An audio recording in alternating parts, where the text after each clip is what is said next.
chicos, entonces bienvenidos a lo que sería el resumen de la semana número 2. En esta semana básicamente lo que hicimos fue continuar con la segunda mitad de la materia que habíamos visto en la clase pasada. Recuerden que en la clase pasada habíamos hablado de que existe un grupo que se llama biomoléculas, que abarca todas las sustancias químicas que como seres vivos nos van a ayudar a nosotros a continuar con nuestra vida. Estas biomoléculas estaban entonces agrupadas en dos grupos, valga la redundancia. Por un lado teníamos el grupo que se llamaban orgánicas, y las orgánicas eran las que tenían carbono. Lo contrario a las orgánicas eran las inorgánicas, que por ende eran las que no tenían carbono. Entre las orgánicas habían 4: carbohidratos, lípidos, proteínas y ácidos nucleicos, que son los que vamos a ver esta semana. Y del otro lado teníamos lo que eran sales minerales, agua y vitaminas, que también las veremos en esta clase. Empecemos con los ácidos nucleicos, que son el último grupo orgánico. Cuando nosotros pensamos en ácidos nucleicos, tenemos que pensar en moléculas informativas. Los ácidos nucleicos llevan mucha información a lo largo del cuerpo, y esta función va a traducirse en diferentes procesos. Lo más importante es que ustedes sepan que un ácido nucleico es una molécula informativa y que la información que lleva el ácido nucleico tiene un nombre. Esa información se llaman genes. Entonces, los ácidos nucleicos son moléculas informativas que llevan información en forma de genes. Los ácidos nucleicos son moléculas muy grandes, que están formados por unas piezas más chiquititas. Las piezas más chiquititas que forman a los ácidos nucleicos se conocen como nucleótidos. Y los nucleótidos tienen 3 partes. La parte número 1 es un azúcar, o sea, tienen un carbohidrato. La parte número 2 es una base nitrogenada. Como tiene nitrógeno, es una proteína. Y la parte número 3 es la más importante de todas, porque es una parte que solamente los ácidos nucleicos pueden tener. Entonces, donde ustedes lean esta palabra, ya saben que de fijo nos están hablando de ácidos nucleicos, porque los ácidos nucleicos son los únicos que tienen grupo fosfato. Siempre que diga grupo fosfato, de una vez vamos a marcar como respuesta entonces ácido nucleico. Vimos en clase que existen 2 ácidos nucleicos, el ADN y el ARN. El ADN es conocido como el ácido desoxirribonucleico, mientras que el ARN es conocido como el ácido ribonucleico. El ADN tiene un azúcar que se llama desoxirribosa, mientras que el ARN tiene un azúcar que se llama ribosa. El ADN tiene 2 cadenas, mientras que el ARN solamente tiene una. La base nitrogenada del ADN se llama timina, mientras que la base nitrogenada del ARN se llama uracilo. Estas son las 2 bases nitrogenadas que me permiten a mí diferenciar claramente ADN de ARN. El ADN, como contiene los genes como tales, se va a ubicar principalmente en el núcleo de la célula. El ARN puede estar disperso en toda la célula. Entonces recuerden que en esta parte es importante que si a mí en el examen me dicen se encuentra en el núcleo, es ADN.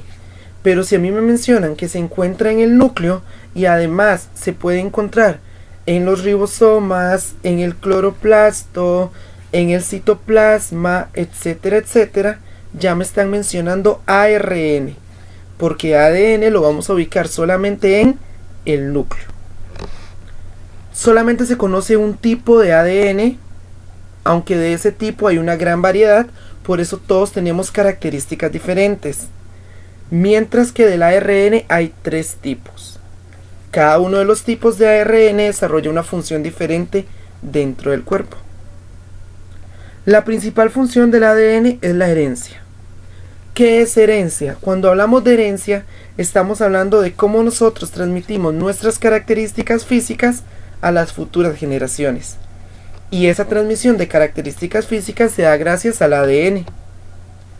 El ARN participa en un proceso que se llama síntesis de proteínas, que como les había dicho la vez pasada, la palabra síntesis significa construir.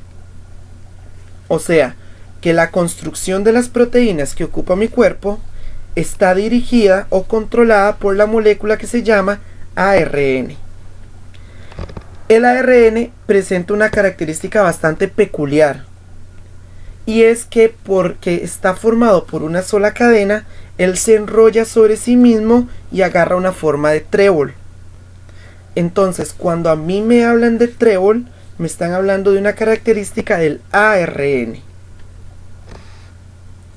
El siguiente grupo son las vitaminas.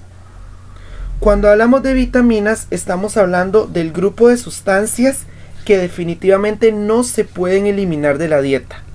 El grupo de sustancias que son completamente necesarias para que nosotros podamos vivir. Yo puedo quitar de mi dieta carbohidratos, lípidos e inclusive proteínas, pero nunca puedo quitar a las vitaminas. Hay dos grupos de vitaminas: las vitaminas liposolubles y las vitaminas hidrosolubles. Las liposolubles son aquellas que son lípidos, y como son lípidos, ellas necesitan estar pegaditas a una grasa o a un aceite para poder entrar a mi cuerpo. Las hidrosolubles necesitan estar pegaditas a agua para poder entrar al cuerpo. Las vitaminas no pueden entrar a nuestro cuerpo por sí mismas, tienen que estar pegaditas a alguien. En el grupo de las vitaminas liposolubles hay 4: la A, la E, la K y la D. La vitamina A también se llama retinol, y retinol suena como a retina. La retina está en el ojo, por ende la vitamina A es la vitamina encargada de la vista. Obviamente, si no tenemos vitamina A, ¿qué nos va a pasar? Nos va a dar ceguera, pero es una ceguera específicamente de noche, entonces se llama ceguera nocturna. La vitamina E es conocida como tocoferol, y es la que podemos encontrar en los champús, en las cremas, etcétera, etcétera. Y tiene como función ser antioxidante. Al ser antioxidante, lo que hace es protegernos del cáncer.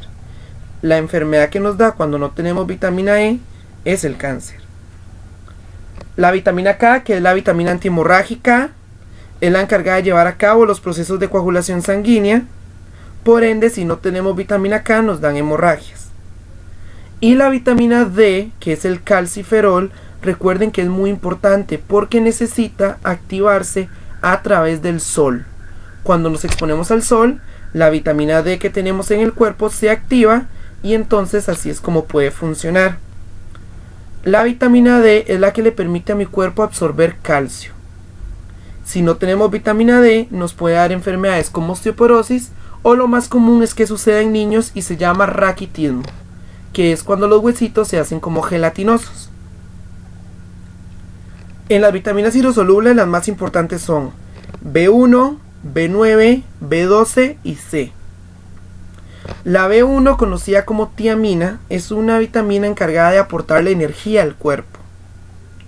La enfermedad que nos da cuando no tenemos tiamina se llama beriberi, que es un conjunto de temblores principalmente en las manos y en las piernas que le da a las personas por deficiencia de energía corporal. La vitamina B9, conocida como ácido fólico, principalmente se lo dan a las mujeres embarazadas durante el primer tercio de gestación. ¿Por qué? Porque la vitamina B9 es la que le va a permitir al canal vertebral, a la columna vertebral, cerrarse de manera adecuada para proteger a la médula espinal. Si ese canal vertebral no se cierra bien, o sea, la columna vertebral no se forma correctamente, la médula espinal queda por fuera y se desarrolla una enfermedad que se conoce como espina bífida.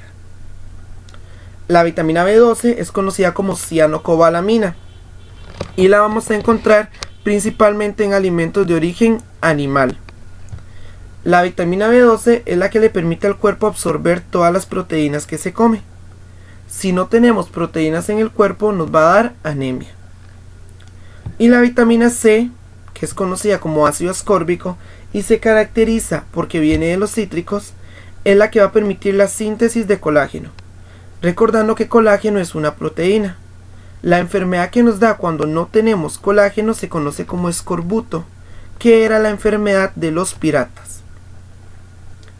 El siguiente grupo de moléculas son las sales minerales, que las sales minerales abarcaban todos esos compuestos de la tabla periódica que nosotros podemos consumir sin que nos afecte, sin que nos haga daño. Tenemos por ejemplo el calcio, que es el que permite la formación de dientes y huesos. Tenemos el hierro, que forma parte de la hemoglobina. Tenemos el yodo, que forma algunas hormonas. Y un grupo muy importante formado por el cloro, el sodio y el potasio. El cloro, el sodio y el potasio son los encargados de controlar la presión del cuerpo. O sea, son los encargados de decir qué tanta presión sanguínea tenemos.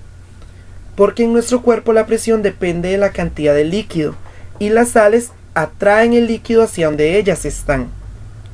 Además de eso, ellas regulan el equilibrio hídrico, que es la cantidad de agua, y también la cantidad de acidez, que es el equilibrio ácido-base. La palabra clave que deben recordar es equilibrio. Siempre que venga la palabra equilibrio son sales minerales. El equilibrio ácido-base es básicamente cuánta acidez tiene nuestro cuerpo. Las sales tienen la capacidad de neutralizar la acidez. También las sales pueden formar caparazones y esqueletos y pueden formar los depósitos de minerales que hay en el fondo marino.